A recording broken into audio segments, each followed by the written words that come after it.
السلام عليكم ورحمة الله وبركاته.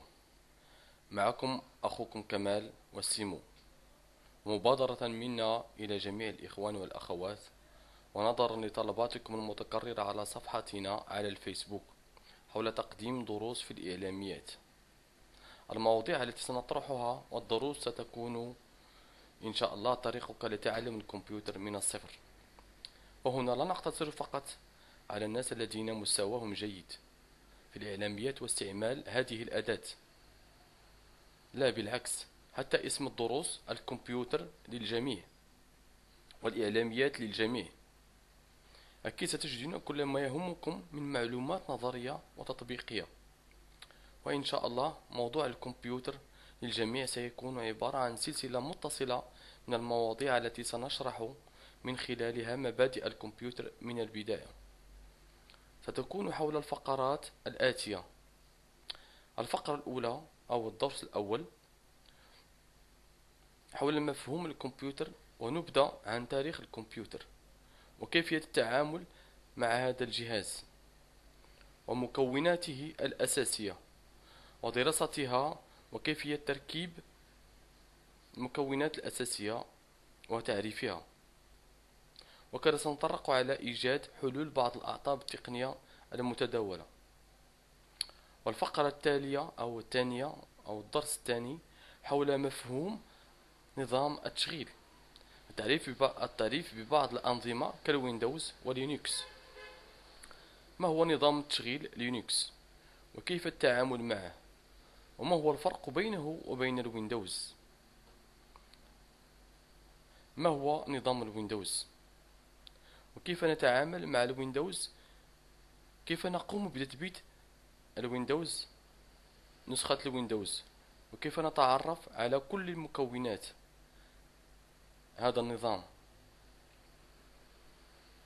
الفقرة الثالثة أو الدرس الثالث: ما هو البرنامج وكيفية تثبيت أي برنامج وكيفية التعامل مع البرامج، وسأعطيكم مفهوم جيد حول البرنامج وكيف يعمل. والفقرة الرابعة ستكون حول الانترنت، يعني ما هي الانترنت وتاريخها، كيف تعمل الانترنت وكيف تعمل بريدك الإلكتروني وكيفية إرسال بريدك الإلكتروني.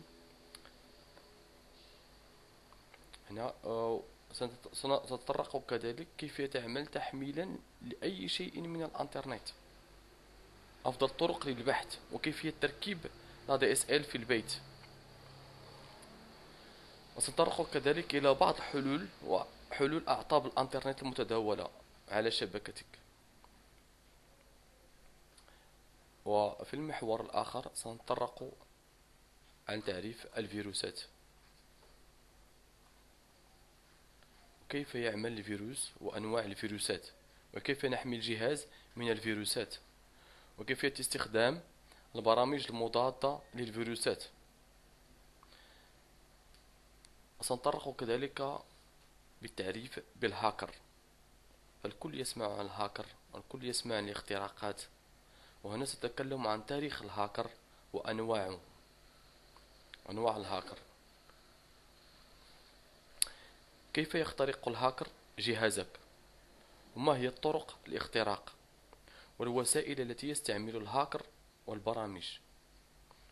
هنا وسنتطرق كذلك إلى كيفية الحماية من الهاكر والاختراقات وبرامج التجسس، حماية شبكتنا من التجسس. يعني ستكون هناك دروس نظرية وتطبيقية، وستكون كذلك دروس بالصوت والصورة. ولو لديكم أي اقتراحات أو أي تساؤلات حول هذه الفقرات فيمكنكم مراسلتنا عبر الفيسبوك وإعطاء اقتراحاتكم وتساؤلاتكم إن شاء الله.